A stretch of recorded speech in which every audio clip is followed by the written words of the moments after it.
আমি এখন এমন একটা দ্বীপে আছি যেখানে শুধু সাপেদের রাজত্ব, কিন্তু আমি এর থেকেও ভয়ঙ্কর জায়গায় যাব, যেমন বরফে ঢাকা একটা খাড়া পাহাড়ে উঠবো। আমি পড়ে যাবো, আমাকে নামাও নামাও। এমন একটা রাস্তায় গাড়ি চালাবো যেখানে প্রচুর মানুষ মারা গেছে। আমরা মৃত্যু থেকে আর 7 ইঞ্চি দূরে আছি। ভয়ঙ্কর শার্কদের সাথে কেজ ছাড়াই সুইমিং করব এবং আরো অনেক কিছু। আর শুরু করব এই কেজ থেকে, একটা আফ্রিকান সাফারির মাঝখানে যেখানে অনেক সিংহ, চিতা, হিপো এবং আরো অনেক প্রজাতি যেগুলো আমাদেরকে মেরে দিতে পারে। আমরা এটা কেন করছি? কারণ আমরা পৃথিবীর সব থেকে ভয়ানক 5টা জায়গায় যাব। আমি একটা সিংহ দেখতে পেয়েছি।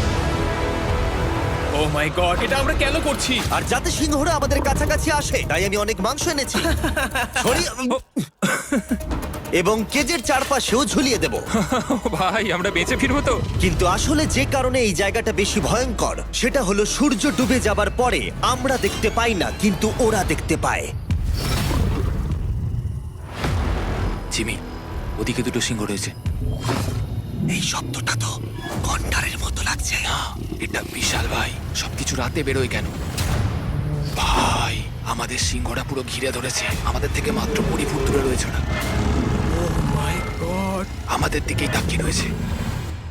ও, এদিকেই আসছে। আমার খুব ভয় লাগছে। ও না না, ও আমাদের দিকে আসছে।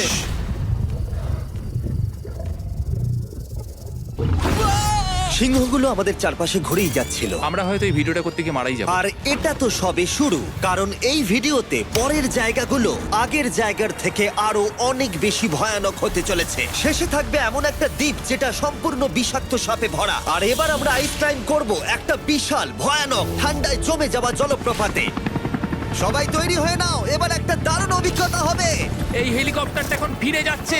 আমরা পাহাড়ের মাঝখানে রয়েছি। আমরা এখানে কি করব? পরে দেখা হচ্ছে। এখন আমরা আইস ক্লাইম্ব করার জন্য তৈরি, আর এখান থেকে ফিরে আসার কোনো উপায় নেই। এই দুটোর মধ্যে যে কোনো একটা পথ দিয়ে এই বিশাল খাড়া পাহাড়ে উঠতে হবে এই ব্লেডেড বুটস আর এই আইস পিক্সের সাহায্যে। আমার জীবনে করা এটা সবথেকে ভয়ানক জিনিস। আমার জন্য প্রার্থনা করো। জিমি, তুমি চাও আমরা এই পাহাড়টায় চড়ে ওপরে উঠি? হ্যাঁ, এটা অসম্ভব। সত্যি কথা বলতে আমার মনেই হচ্ছিল না এটা আমরা করতে পারবো। তারপর নোলানের সাথে যা হলো তাতে আমরা আরো বেশি ভয় পেয়ে গেলাম। আমি পারবো না বন্ধুরা, একটু দাঁড়াও। আমি বেরিয়ে যাচ্ছি, আমি পারবো তুমি না। হাল ছাড়তে পারো না। না, আমি পারবো না। আমার বিশ্বাসই হচ্ছে না নোলান এটা করবে। সত্যি ভাবিনি। নোলান কুইট করলো। আমরা কিন্তু প্রায় ওপরের দিকে রয়েছি। তোমরা এখন হাফ অব্দি এসেছো। ও জিমি, নিচের দিকে দেখো না। ও মাই গড। যত উঠছি তত খাড়া হচ্ছে। আমার পা, আমি গ্রিপ পাচ্ছি না।